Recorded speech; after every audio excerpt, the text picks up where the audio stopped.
Hi friends எல்லாரும் எப்படி இருக்கீங்க? என்னோட லாஸ்ட் 2 வீடியோஸ்க்கு நெறைய பேர் சப்போர்ட் பண்ணியிருந்தீங்க. எல்லாருக்கும் ரொம்ப நன்றி. நெறைய பேர் சப்ஸ்கிரைப் பண்ணாமலே பார்க்குறீங்க. சப்ஸ்கிரைப் பண்ணிட்டு பாருங்க. அப்பதான் என்னோட அடுத்தடுத்த வீடியோஸ் உங்களுக்கு வந்துகிட்டு இருக்கும். வாங்க வீடியோக்குள்ள போகலாம். இன்னைக்கு ஒரு டிஃப்ரெண்டான டின்னர் ரெசிபி தான் பார்க்க போறோம்.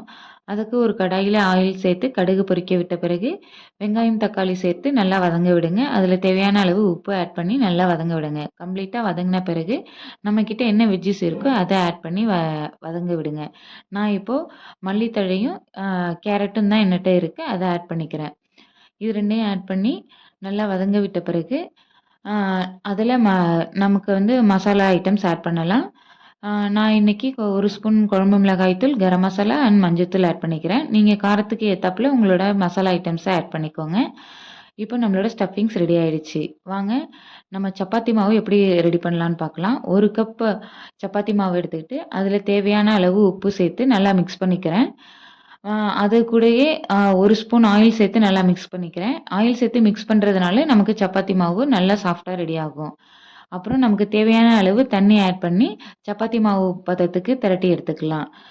இப்போ பாருங்க சப்பாத்தி மாவு நல்லா சாஃப்ட்டா ஆயிடுச்சு. இப்ப அந்த சப்பாத்தி மாவ சின்ன சின்ன உருண்டைகளா நான் உருட்டி எடுத்துக்கிறேன். ஆம், இது ஒரு மீடியம் சைஸ்க்கு இருந்தா போதும். இப்ப இத நம்ம சப்பாத்தியா திரட்டி எடுத்துக்கலாம். சப்பாத்திய வந்து நான் திரட்டும்போது, அ நம்ம நார்மலா சப்பாத்தி திரட்டுவோம்ல, அந்த மாரியே நம்ம சப்பாத்தி திரட்டிக்கலாம். அ இந்த சப்பாத்தி திரட்டி இது கூட நான் ஸ்டஃபிங்ஸ் உள்ள வச்சு நான் ரோல் பண்ண போறேன். இது நீங்க சைட் டிஷ் தேவையில்ல. நீங்க சும்மாவே அப்படியே சாப்பிடலாம். உங்களுக்கு என்ன ஷேப் பிடிக்குமோ அந்த ஷேப்ல நீங்க திரட்டி எடுத்துக்கோங்க. நான் இப்ப சப்பாத்தி நல்லா திரட்டி எடுத்துக்கிட்டேன். இது கூட நான் கொஞ்சமா ஸ்டஃபிங்ஸ் ஆட் பண்றேன். ஸ்டஃபிங்ஸ் ஆட் பண்ணி, அ நான் இத வந்து ஒரு ஸ்கொயர் ஷேப்ல ஃபோல்ட் பண்றேன். அ நீங்க இத வந்து வேற எந்த ஷேப்லனாலும் ஆட் பண்ணலாம். Samosa shape, triangle, square, circle இது மாரி உங்களுக்கு என்ன ஷேப்ஸ் பிடிக்குமோ, இல்ல ரோல்ஸ் சப்பாத்தி ரோலா பண்ணலாம். இது மாரி உங்களுக்கு என்ன ஷேப் பிடிக்குமோ அந்த மாரி பார்த்துக்கோங்க. நான் இப்ப ஸ்கொயர் ஷேப்ல ஆட் பண்ணிட்டு, அத நல்லா பிரஸ் பண்ணிக்கிறேன். பிரஸ் பண்ணும்போது அது உள்ள உள்ள ஸ்டஃபிங்ஸ் வந்து ஈவனா எங்க பார்த்தாலும் ஸ்ப்ரெட் ஆகும். அ இப்ப என்னோட அ இது ரெடி ஆயிடுச்சு. நான் நெக்ஸ்ட்டு வந்து உங்களுக்கு சர்க்கிள் ஷேப் சொல்லி காமிக்கிறேன் பாருங்க. ஜஸ்ட் இப்படி ஒரு ஃபோல்ட் பண்ணீங்கன்னாக்க, அ அந்த ஒரு சர்க்கிள் ஷேப் நமக்கு கிடைக்கும். இந்த ஃபோல்ட் பண்ணும்போது, அ அந்த மாவெல்லாம் ஒரே இடத்துல இருக்கிற மாரி பார்த்துக்காதீங்க.